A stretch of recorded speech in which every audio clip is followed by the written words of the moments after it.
E aí, pessoal, descansaram da última aula? Hoje a gente tem, propriedade dos compostos orgânicos, uma das matérias de química mais recorrente no Enem. Cai junto! Mas antes, aqui, gente, Instagram, Química Prof. Tati. Vai lá, me segue, lá tem muito conteúdo, muitos sorrisos, e por lá a gente se comunica. Bom, fortalece o canal aí, gente. Vamos lá, se inscreve, deixa o seu like, faz seu comentário, compartilha com aquelas pessoas que você sabe que está precisando de uma ajuda em química. Vamos ajudar esse conteúdo, essas aulas, chegar o mais longe possível, né? Conteúdo bom, de responsabilidade, de forma gratuita. Bora, ajuda aí, vamos fortalecer esse canal. Química com a Tati, ok? E vamos! Pessoal, propriedade dos compostos orgânicos com material em mãos, por favor. Tem uma parte para a gente inscrever aí, né? A gente vai escrever a matéria, os lembretes, e tem também uma parte de exercícios de Enem, tá bom? Para você ver como isso já veio, como tem um padrãozinho, que não tem como fugir, né, pessoal? O conteúdo é esse, não tem como fugir. O pessoal costuma, né, meus alunos ficam muito desesperados. Ai, se. Não, gente, o conteúdo é esse. Você se preparando dentro do conteúdo, no mais, é uma leitura bem feita, um treinozinho, um direcionamentozinho na hora de fazer a questão e pronto, tá bom? Propriedades nada mais são que características. Propriedades dos compostos orgânicos são características dos compostos orgânicos. O conjunto de características de uma substância é que faz ela ser quem ela é. Bom, existem várias, mas a gente vai estar falando aqui no nosso intensivão das mais recorrentes, tá bom? E entre elas a gente tem solubilidade, ponto de fusão, ponto de ebulição, a questão de ser combustível, e aí a gente vai estar abordando aquelas que mais caem. Para isso, bora relembrar, hein? Polar, apolar. Uma molécula, ela pode ser polar, ela pode ser apolar, e em orgânica, ela ainda pode ser as duas coisas, um pedaço polar e um pedaço apolar, tá bom? Mas vamos com calma. Não lembro, Tatiana, eu já sabia. O intensivão é justamente para reforçar ou para te lembrar. Vamos junto. Eu trouxe aqui uma molécula para a gente ver a questão de uma molécula polar, como funciona. Mas polar significa ter polos. E a gente sabe que a questão de polos é o positivo e o negativo. Então, uma molécula polar é uma molécula que possui polos positivos e negativos. Olha o exemplo, CH3Cl. Bora ver como é que fica isso aqui. Eu vou pôr aqui o C, o cloro e os 3 hidrogênios. Vou colocar um aqui. Vou usar aqui um pouquinho dessa questão para a gente relembrar. Ó, aqui, olha que lindo, pessoal. Pira quando vê isso numa questão, porque às vezes, né, na correria lá da sala de aula, o pequeno número de aulas, né, principalmente na escola pública que a gente tem, a gente não consegue chegar nesse nível de detalhamento. Mas olha aqui, ligação simples, ligação simples. O que essas cunhas, eu chamo de cunha cheia e cunha tracejada, elas têm um significado só de cunha cheia, esse hidrogênio está saindo do plano. Cunha tracejada, esse hidrogênio está para dentro do plano, no que confere ali uma geometria tetraédrica, tá bom? A geometria tetraédrica dessa molécula, se você ligar aqui os vértices e tal, vai dar um tetraedro. Tá, mas eu não vou fazer isso, que eu quero deixar isso aqui bonitinho, porque a gente vai discutir em relação à eletronegatividade, tá? Ó, eu coloquei aqui no cantinho alguns valores, esses valores, cada elemento tem a sua eletronegatividade, e o que é isso? É a força que o elemento puxa o elétron para ele, tá bom? Ele puxa o elétron para ele. Eu costumo dizer que é o tanto que ele gosta do elétron. Olha aqui. Carbono, hidrogênio, oxigênio e cloro. Bora. Carbono, 2,5. Vou colocar aqui. Então, o carbono puxa esses pares de elétrons com a força de 2,5. E o cloro? O cloro, olha, 3,16. Indiscutivelmente, quem é mais forte? Quem é mais eletronegativo aqui? O carbono ou o cloro? O cloro. Então, a gente tem esse par eletrônico mais próximo do cloro do que do carbono. Ah, o cloro arranca os elétrons? Não, não arranca. Ele simplesmente deslocaliza esse par eletrônico para perto dele. E quando ele faz isso, pessoal, gera-se aqui o polo ligeiramente negativo, e aqui no carbono a gente tem o polo positivo. Daí vem a questão de polar. A ligação é uma ligação polar, tá? Agora, Tatiane, e o hidrogênio e o carbono? Meninos, olha aqui. Hidrogênio e carbono, 2,5, 2,2. Essa diferença de eletronegatividade, a gente não discute. A gente diz que não é uma força que chega a fazer deslocalização, tá? Então, a gente não vai nem considerar, porque não existe diferença de forças ali. Fechou? Fechou?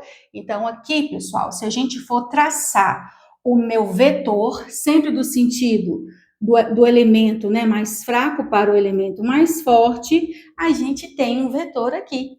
Então, o vetor resultante aqui, ele é diferente de zero. Logo, eu tenho uma molécula polar. Toda vez que eu tenho um vetor que tem um valor que seja diferente de zero, eu falo que a minha molécula é polar. Agora vem CCl4. Aqui eu estou usando essa molécula como um exemplo de molécula apolar. Esse A, pessoal, significa não. Eu não tenho polos. Eu não tenho briga de força de elementos eletronegativos. Eu não tenho deslocalização do par eletrônico. Bom, pessoal, então aqui eu tenho CCl4 e a gente vai observar essa molécula. O C ligado aos 4 cloros. Aqui, vou pôr de novo a cunha cheia. O cloro, então, está saindo do plano. Ligação simples, bonitinho. E a cunha tracejada. O cloro está para dentro do plano. Ali eu tenho uma ligação simples, normal, tá? Bom, aqui, se a gente observar eletronegatividade do carbono, a gente tem 2,55, 2,5. Então, o carbono puxa o par eletrônico com a força de 2,5. Já o cloro, olha aqui, puxa com a força de 3,16. E aí eu vou traçar os vetores sempre do sentido do mais fraco para o mais forte, ó.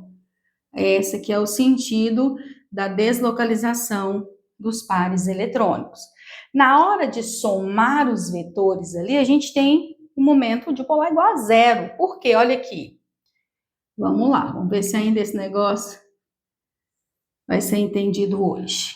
Quando eu somo aqui, ó, pronto. Vetores em direções opostas, a gente tem ali que eles se cancelam, que eles se anulam. Então, eu tenho, nesse caso, um vetor resultante igual a zero, devido aqui aos vetores eles serem anulados, né? Eles não têm um valor, como era no caso aqui, ó, que eu tive um momento diferente de zero. Outro exemplo, Tatiana, essa molécula está confusa? Tá, uma bem simples aqui para você, a molécula de H2.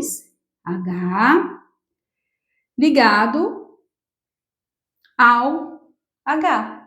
O hidrogênio puxa com a força de 2,2, o outro puxa com a força de 2,2, então eu não tenho ali a geração de polos. Então, nesse caso aqui também é uma molécula apolar. Bora para cá. Deixa eu apagar aqui essa parte para a gente dar continuidade. Vamos discutir agora as interações entre as moléculas. As interações entre as moléculas, pessoal, não faz com que elas se conectem uma à outra. Quem faz isso são as ligações que conectam um elemento ao outro. As interações intermoleculares são interações que faz com que essas moléculas se aproximem, ok? Elas não chegam a se ligar. Liga lá na ligação. Aqui é só mesmo uma interação, uma aproximação dessas moléculas. Vamos ver uma aqui muito discutida, principalmente em química orgânica, que é o dipolo induzido. O dipolo induzido. Bom, vamos ver alguns nomes, porque esse dipolo induzido, ele tem outros nomes, sabe, na nomenclatura aí, para a gente não ser pego aí de surpresa. Dipolo induzido, ele é chamado também de dipolo instantâneo. Esse é comum, né? Dipolo instantâneo, dipolo induzido. Dipolo momentâneo, existe muito pouco, mas pode vir também, é um sinônimo. Momentâneo. Ainda vem, com forças de Van der Waals,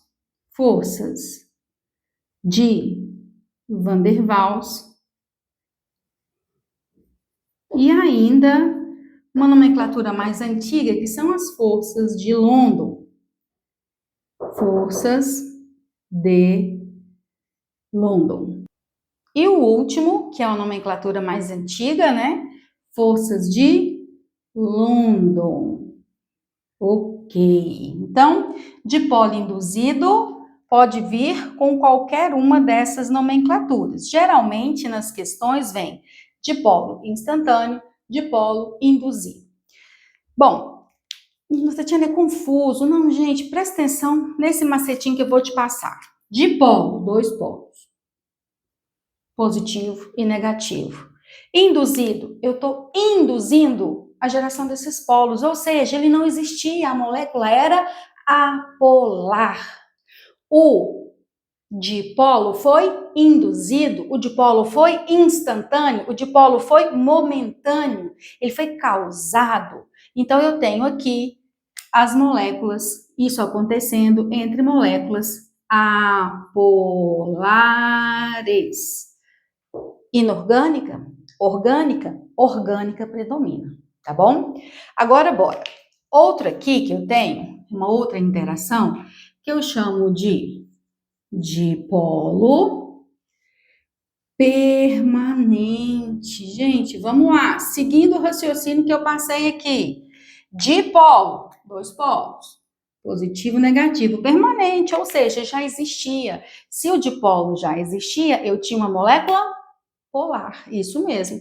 Então, esse tipo de interação é uma interação que acontece entre moléculas polares. Essa aqui fraquinha, e essa aqui mais forte, tá bom? Separar uma molécula que está, vamos colocar assim, próxima da outra, por dipolo induzido, é muito fácil separá-las. Logo, baixos pontos de fusão, baixos pontos de ebulição, tá? Agora, separar uma molécula da outra que estão interligadas por dipolo permanente, aqui eu já preciso de uma força maior, eu preciso de mais energia. Então, pontos de fusão e pontos de ebulição mais altos, porque eu preciso de mais energia, porque essa força ela é mais forte. Agora, falando em força de interação forte, eu tenho aqui as ligações de hidrogênio. As antigas pontes, ligações de hidrogênio. As antigas pontes de hidrogênio, né? Bom, nesse caso, eu tenho interações entre moléculas polares.